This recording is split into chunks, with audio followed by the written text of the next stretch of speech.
Shalom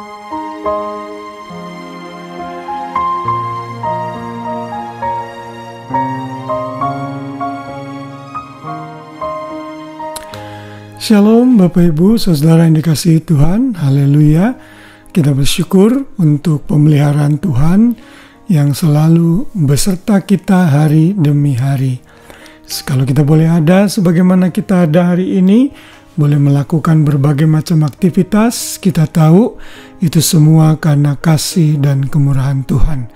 Dan dalam renungan malam ini kembali saya membagikan renungan dengan tema doa Bapa Kami atau The Lord's Prayer yang menjadi tema bulanan dalam renungan malam kali ini.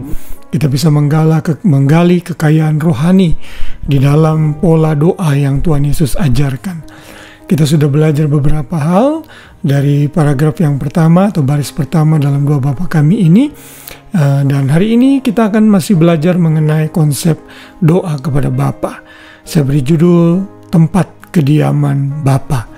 Ayat yang saya ambil sebagai hafalan hari ini adalah Matius 18 ayat 19 yang berkata demikian.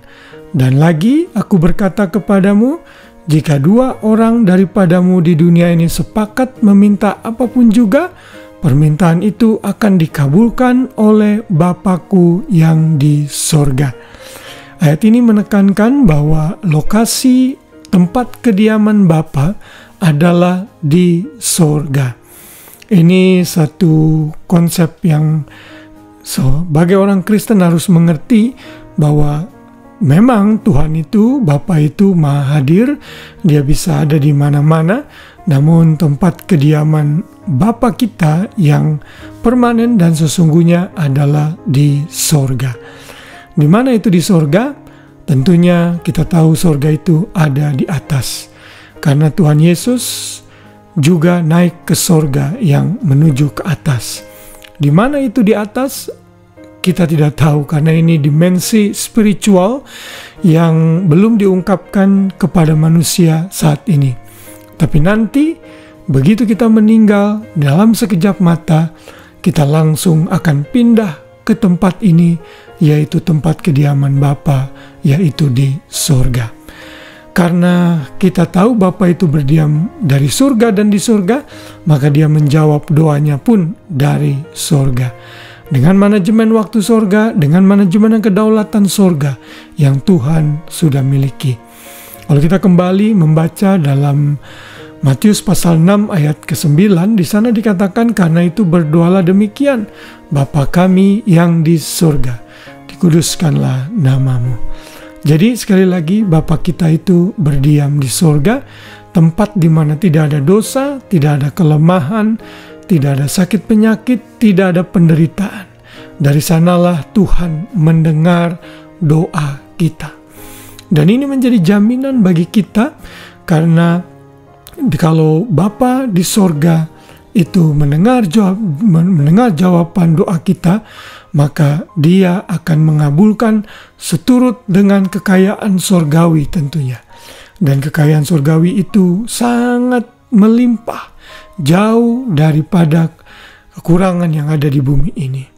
Karena itulah kita bisa berdoa dengan keyakinan yang penuh bahwa Bapa yang kita sembah itu adalah Bapa yang berdiam di kerajaan surga.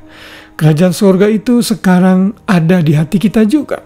Karena ini konsep yang disebut dalam already but not yet. Kita sudah ada dalam kerajaan surga secara rohani, namun benar-benar penggenapannya secara jasmani baru nanti kita nikmati setelah kita kembali kepada Bapa. Karena itu, saudara dan saya harus yakin saat kita berdoa, doa kita sampai kepada Bapa yang berdiam di surga. Satu ayat referensi lagi untuk melengkapi pengertian kita mengenai surga ini ada dalam Wahyu 21 ayat 3. Lalu aku mendengar suara yang nyaring dari takhta itu berkata, lihatlah kemah Allah ada di tengah-tengah manusia dan Ia akan diam bersama-sama dengan mereka. Mereka akan menjadi umatnya dan Ia akan menjadi Allah mereka. Yohanes diberikan visi mengenai takhta Tuhan yang ada di surga. Dan kita percaya Tuhan yang kita sembah, Tuhan yang berdiam di kerajaan sorga yang penuh dengan kemuliaan. Dia Tuhan dan Bapa yang sanggup menjawab kita, menjawab setiap doa dan pergumulan kita sesuai dengan kekayaan kerajaan sorga. Wow, haleluya, inilah kepercayaan diri yang kita miliki saat kita berdoa kepada Bapa. Terpuji bagi nama Tuhan, dan biarlah Tuhan memberkati kita sepanjang malam sehingga kita bisa tidur dan beristirahat dalam naungan Bapa yang Maha Tinggi. Tuhan memberkati kita semua, selamat malam dan selamat beristirahat. Shalom.